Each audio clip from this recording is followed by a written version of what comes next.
Welcome to Abhilash Family YouTube channel. ඔන්න ඉතින් මම අද අරගෙන ආවේ බබාගේ අකුරු කියවපු වීඩියෝ එක. මේ ගෙවුන මාර්තු 5 වෙනිදා තමයි යාට අකුරු කියෙව්වේ. ඔන්න ඉතින් ඒක අපි ගොඩාක් ලොකුවටත් නෙමෙයි එනට අවශ්‍ය දේ සරලව කරා. ඉතින් ඒ වීඩියෝ එක තමයි අද අරගෙන ආවේ. අපි බලමු කොහොමද ඒකට මම ලෑස්ති වුනේ කියලා. මෙන්න මේ පොත් ටික මම ගත්තා. මෙතන අපේ අම්මලා ගෙනත් දීපු පොත් දෙක තුනකුත් තියෙනවා. මෙතන චිත්‍ර පොත් ටිකක් තියෙනවා. එයා දැන් ගොඩක් අඳිනවා. ඒ නිසා මේ ඉක්මනට පොත් ඉවර වෙනවා කොහොමවත්. මෙන්න මේ නිව් මිලේනියම් එක මම ආසාවට ගත්තා. ඒක නම් ටිකක් පස්සේ දෙන්න පුළුවන්. මං ආය බ්ලැන්ක් බුක් එකකුයි ටිකක් කොටු ලොකු පොතකුයි ගත්තා. ආය මෙන්න මේ වගේ පැටර්න් බුක් එකක් ගත්තා. මේක නම් ඇත්තටම වටිනවා. අකුරු අර ලියන්නත් කලින් පැටර්න් බුක්ස් මේ දෙන්න කියලානේ කියන්නේ. මේ චූටි බබා පත්තරේ මං එයාට කොහොමත් කරවනවා. ඒකෙත් තිබ්බා මේ වගේ හෝඩි පොතකුයි පැටර්න් බුක් එකකුයි. ආය phonics reader 1 කියන පොත ගත්තා.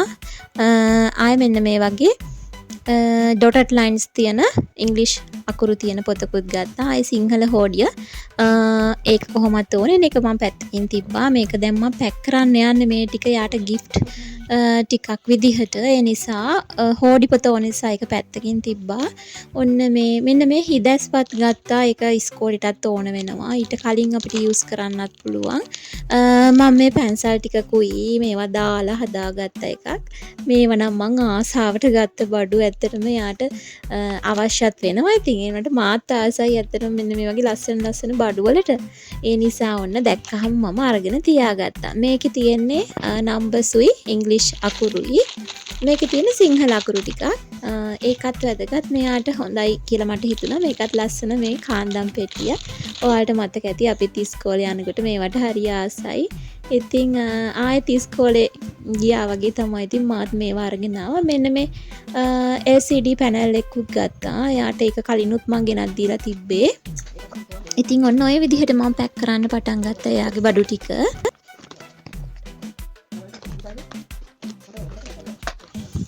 පොඩි බඩු ටික මෙන්න මේකට දැම්මා ග්ලූ බොටල් එක මේ අර පෙන්සිල් බොක්ස් එහෙම මෙන්න මේවා පොත් ටික මේ විදිහට මේ හිදැස්පත් තියෙන එක එහෙම ආය පැනල් එක ඒ ටික තමයි මෙන්න මේ බ්‍රවුන් පේපර්ස් වල මන් දැම්මේ. ඔන්න ඉතින් එදා උදේ බුදු පිළිමයක් අපි අලුතෙන්ම ගෙනාවා. ඒක තියලා මෙන්න මේ වගේ අපි වෙනම ගණදෙවි පින්තූරයයි සරස්වතී පින්තූරයයි තියලා ඒවට වෙනම මල් පහන් හඳුන් කූරු තුනක් පත්තු කරා. ඒ වගේම පළතුරු වර්ග 5කුයි කැවිලි වර්ග 5කුයි තියන්න තිබ්බේ උක් හකුරුත් ඇතුළුව. ඉතින් ඒ විදිහට තමයි තිබ්බේ. ආයේ මේ ලද පස්මල්ලි ඉන්න කියලා තිබුණා. ඒ නිසා ඒවත් ඉහලා ඔන්න ඉතින් අපි ඒ වෙලාවේ ලෑස්ති කරගත්තා. ඒ හැමදේම ගොඩාක් ලොකුවට අපි මේවා කරේ නැහැ. එනාට අවශ්‍ය දේ ඒ අවශ්‍ය විදිහට කරා. ඔන්න ඉස්සල්ලා මගේ තාත්තා තමයි මේ එයාට අකුරු කියවන්න ගත්තේ. එයාට සයන්න කියවන්න තිබ්බේ.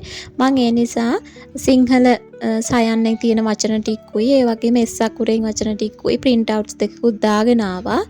ඊට පස්සේ තාත්ති පටන් ගත්තා කියවන්න. එයාත් ගුරුවරයෙක්. ඒ නිසා මම හිතුවා ඉතින් වැඩිහිටියෙක් හැටියට ගුරුවරයෙක් හැටියට මං එයාට ඒක දෙනවා කියලා. මං ඉංග්‍රීසි ටික කියෙව්වා. එයා සිංහල ටික කියෙව්වේ. ඉතින් මුලින් නම් චුට්ටක් බය වුණා. එයා ලැජ්ජත් හිතුණා. මං හිතන්නේ අපි ඔක්කොම වට වෙලා හිටපු නිසා ඒ වුණාට හෙමීට කලබල කරවන්න නැතුව මං චුට්ටක් hina වෙලා යාව රිලැක්ස් කරලා තමා ඊට පස්සේ කියන්න ගත්තේ. ඊට පස්සේ එයා ඒක කිව්වා ප්‍රශ්නයක් නැහැ. මටයි අයියටයි දෙන්නටම තාත්ති තමා අකුරු කියෙව්වේ. අපි දෙන්නම එක පළවෙනි පාරෙන්ම කැම්පස් ගියා. ඉතින් හොඳ ජොබ් කරනවා. ඉතින් මම හිතුවා මගේ දරුවටත් ඉතින් ඒ ආශිර්වාදේ ගොඩාක් වැදගත් වෙයි කියලා. ඒ නිසා මං තාත්තට මේ අවස්ථාව දුන්නා. එයාලගේ ආශිර්වාදේ ඇත්තටම අපිට මහ මෙරක් තරම්. මං ඔයාලට කියන්නේ මුලින්ම බබා කියන්නේ නැති වෙයි අකුරු කියනකොට කලබල වෙන්න එපා. එකපාරටම නැකත ඉවර වෙන්නේ නැහැ. එමෙයිට යාව රිලැක්ස් එකේ තියලා ඒක කියවන්න. ඒක ප්‍රශ්නයක් නැහැ. එහෙමයි කියලා මෙයා අයියෝ ඒ වෙලාවට අකුරු කිව්වේ නැහනේ. මෙයා ඉගෙන ගන්න නැති වෙයි. එහෙම එකක් නැහැ. ඉතින් අපි මේවා කරන්නේ චාරිත්‍රයක් හැටියටනේ. ඉතින් ආශිර්වාදය යාට කොහොමත් ලැබෙනවා. ඔන්න ඊට පස්සේ මං එයාගේ අත අල්ලවල අකුරු ලියෙව්වා. ඊට පස්සේ තමයි අපි එයාගේ ප්‍රසන්ට් ටික දෙන්න පටන් ගත්තේ. ඔන්න බලන්න එයා හරිය ආසයි ඇත්තටම පොත්වලට පෑන් පැන්සල් වලට. මං මේ වෙලාවේ හැම දෙයක්ම එයාට බලන්න දුන්නා. හැබැයි මේවා කඩලා බිඳලා නාස්ති කරන නිසා හෙමීට අරගෙන තිබ්බ අවශ්‍ය වෙලාවට විතරයි දැන් ගන්නෙ. මොකද හැමදේම එයා ළඟම තියන්න බෑ. මේ පෑන් පැන්සල් උනත් අර කටර් එක අරගෙන උල් කරන ඉවරයක් නැහැ. ඊට පස්සේ ඒවා පරිස්සම් කරන්න පුරුදු වෙන්නෙත් නැහැනේ. හැබැයි එහෙමයි කියලා අරගෙනම තියලා ඒවා පෙන්වන්න නැතුව ඉන්නෙත් නැහැ. ඒ දේවල් අවශ්‍ය වෙලාවට ගානට එයාට දෙනවා. ඒ වගේම පරිස්සම් කරන්නත් මම එයාට පුරුදු කරනවා. නැත්තම් එයා ඒවා හුරු වෙන්නෙත් නැහැ. අනිත් එක නැති කරගන්න ගාන ගෙනත් දෙන්නත් හොඳ නැහැ. ඒ නිසා චුට්ටක් එයාට ඒවා පරිස්සම් කරන්න චූටි කාලේ ඉඳලම හුරු කරන්න ඕනේ. ඔන්න දැන් මේ පෑන් පැන්සල් මෙන්න මේ දිග පාට පෙට්ටිය ඔක්කොම ළඟ තියාගෙන බලා ඉන්නේ. ඔන්න අර හිදස්පත් තියෙන එකත් එයාට අග්ගාලා ගත්තා. මොකද්ද කියන්න දන්නේ නැහැනේ. මේක කඩලා දෙන්න කිව්වා මෙන්න මේ අකුරු තියෙන එක. ඒකත් මම ඒ වෙලෙම කඩලා දුන්නා. ඒවත් මං එදා ඉඳලා මෙයාට පොඩ්ඩක් ඔය රට මල ඒ වගේ වචන හදා නිකන් පෙන්නුවා සෙල්ලමෙන් වගේ. ගොඩාක් ඉතින් අකුරු කියෙව්වා කියලා ගොඩාක් එයාව මහන්සි කරවන්නත් බෑනේ. ඒ වුණාට සෙල්ලමෙන් අපිට පුළුවන් එයාලට එක එක වචන හදන්න අකුරු මතක හිටින විදිහට ඒවා කරන්න ක්‍රියාකාරකම්. ඒ නිසා ඒ විදිහට මං හෙමීට ඒවා දැන් එයාට කරවනවා. කොහොමත් එයා ඉංග්‍රීසි අකුරු එහෙම කලින් කියෙව්වා ඔක්කොම එහෙමයි කියලා අපි අකුරු කියෙව්වේ නෑනේ. මෙයා කියවනවා කියලා අපිට එහෙම එකක් නැහැ. ඇත්තටම ළමයි එහෙම කලින්ම ඒවා කියවනවා නම් හොඳයි. ඉතින් ඒක එයාටනේ හොඳ නේද? කෝක ගන්නද කියලා බලා එයා ඉන්නවා. ඉතින් ඔන්න ඊට පස්සේ තාත්ති අරගෙන යනවා එයාට අර ලියන පැනල් එක දෙන්න. ඉස්සර නම් ඉතින් අර ගල් කූරුයි මේ ගල් ලෑල්ල ඒකනේ යූස් කරේ. ඒ වුණාට දැන් ඉතින් ඒවා අර හුණුත් එක්ක බබාලට දෙන්නත් බෑ. මං ඒ නිසා ගත්තෙත් නෑ. මේක එයා ආසයි මේක යූස් කරන්න. කලිනුත් එකක් යූස් කරලා ඒක චුට්ටක් එහෙම හීරිලා ඒක අයින් කරා. දැන් ඔන්න ආයෙත් අලුත් එකක් ගෙනත් දුන්නා. ඒකට නම් හරිය ආසයි. එයා එක ඒව ඇඳ ඉරේස් කරනවා ඒකේ. ඔන්න ඒ නිසා අපි ඒකත් එයාට හොඳයි කියන හිතන නිසා වැදගත් නිසා ගත්තා. ඔන්න ඒකෙත් එයා අකුරු ලියනවා.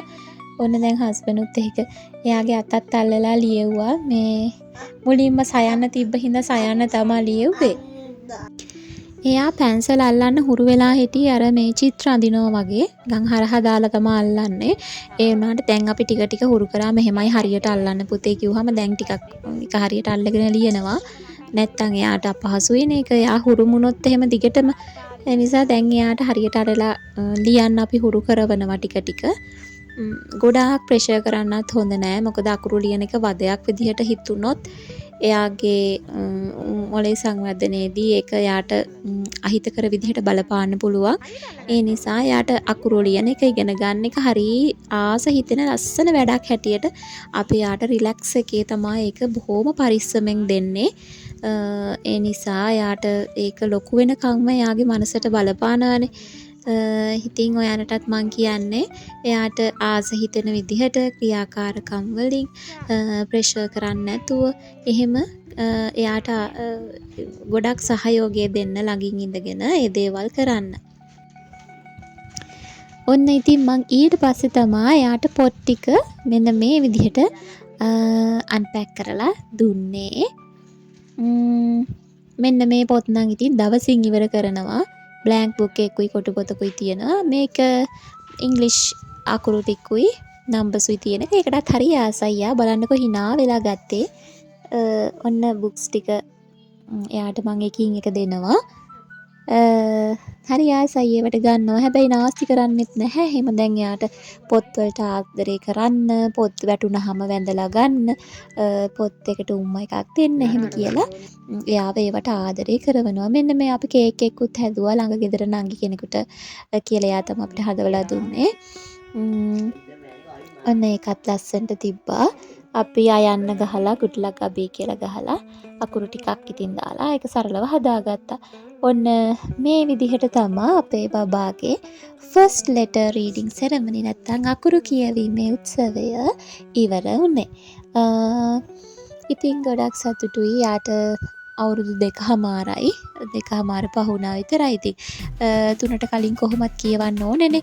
සමහර අය නම් 3ට මාසයක් විතර තියලා එහෙම තමයි කියවන්නේ. ඒක ප්‍රශ්නයක් නෑ.